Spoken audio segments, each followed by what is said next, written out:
បាទសូមជម្រាបសួរប្រិយមិត្តទស្សនិកជនទាំងអស់គ្នាដែលចូលចិត្តនិងគាំទ្រនៅកីឡាបាល់ទាត់ថ្ងៃនេះវិលមកជួបជាមួយនឹង admin ក៏ប៉ុន្តែក្នុងវីដេអូនេះរៀងប្លែកដោយសាររដង admin ផុសចេញជា2វីដេអូតែថ្ងៃនេះ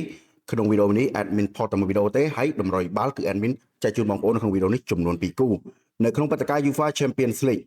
សម្រាប់គូទី1ដែល admin នឹងចែកជូនបងប្អូននៅថ្ងៃនេះគឺគូរវាង Galatasaray មកពីលីករបស់ទូរគីនិង Baghlatan ស្វាគមន៍ក្រុមភ្ញៀវ Unison Saint-Gilloise មកពី Belgiumសម្រាប់ក្រុមទាំងពីរយើងមើលលទ្ធផលនៅ Champions League Galatasaray មួយរយៈក្រោយនេះល្អមែនទែនខ្ញុំហ៊ាននិយាយថាវគ្គ16ក្រុមចុងក្រោយអូតូម៉ាទិកអាចនឹងមានឈ្មោះក្រុមGalatasaray បើនៅតែបន្តទម្រង់លេងដ៏ល្អនៅក្នុង Champions League នេះហើយជួបជាមួយនឹងក្រុម Belgium មិនជាក្រុមរឹងមាំក្រុមល្អទេល្អតែក្នុងលីកទេតែមកជួបជាមួយបងធំនៅអឺរ៉ុបរៀងទុកសាច់ណាសម្រាប់ Belgium មួយរយៈនេះដូច្នេះហើយសម្រាប់គូនេះមិនបាច់វិភាគអីច្រើនទេគូនេះបងប្អូនអាចលេងបានណាក្រុមចាប់ផ្ទះ Galatasaray ជឿជាក់ថាយប់នេះ Galatasaray លុតក្រុមភ្ញៀវ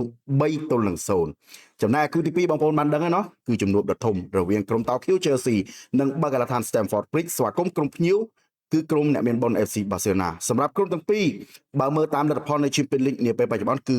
មិនជាលើសឡងគ្នាប្រហែលទេហើយបើមើលតាមកម្រិតគុណភាពនៅក្នុង League វិញក៏រៀងស៊ីសងគ្នាដែរដោយសារក្រុមទាំងពីរបច្ចុប្បន្នកំពុងស្ថិតនៅក្នុង top របស់ទាំង Premier League ក៏ដូចជា top របស់ La Liga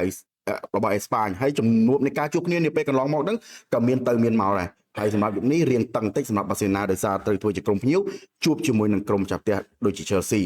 តែបើសម្រាប់ admin យ៉ាងណាបើមើលតាមគុណភាពកីឡាករនេះពេលបច្ចុប្បន្ន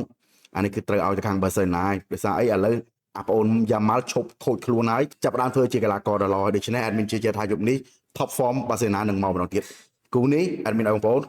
ស្នេហា FC Barcelona នេះតម្រូវបាល់2គូនៅក្នុងคลิปវីដេអូមួយនេះណាហើយសម្រាប់គូនេះ admin មានធ្វើការ live ផ្ទាល់ជាមួយនឹង channel Goal ខ្មែរក៏ដូចជាក្រុម AKFC Sport Tip ក៏ដូចជាតាមរយៈគេហទំព័រ Facebook page admin កុង version 2អញ្ចឹងបងប្អូនចង់ទស្សនារូបភាពត្រជាក់ចិត្តអាចចូលរួមទស្សនាជាមួយនឹង admin កុងក្នុងការ live គូនេះបានហើយសម្រាប់វីដេអូមួយនេះក៏មានត្រឹមតែប៉ុណ្ណេះដែរតែមុននឹងចាក់ចេញក៏ចង់ណែនាំបងប្អូនអំពីក្រុម Tip បាល់ល្អគឺក្រុម AKFC Sport Tip ដែលមានសមាជិករហូតដល់ 2000 នាក់បើសិនជាបងប្អូនចង់ទទួលបាន Tip បាល់រៀងរាល់ថ្ងៃបងប្អូនអាចធ្វើការ join ក្រុមតាមរយៈ link នៅក្រោម profile របស់ admin ទាំងអស់គ្នាហើយសម្រាប់វីដេអូមួយនេះក៏មានត្រឹមតែប៉ុណ្ណេះដែរកុំភ្លេចចុច like share follow admin ម្នាក់មួយផងសូមអរគុណសូមជម្រាបលាជួបគ្នាក្នុងការ live តរវាង Chelsea ជាមួយ Barcelona Bye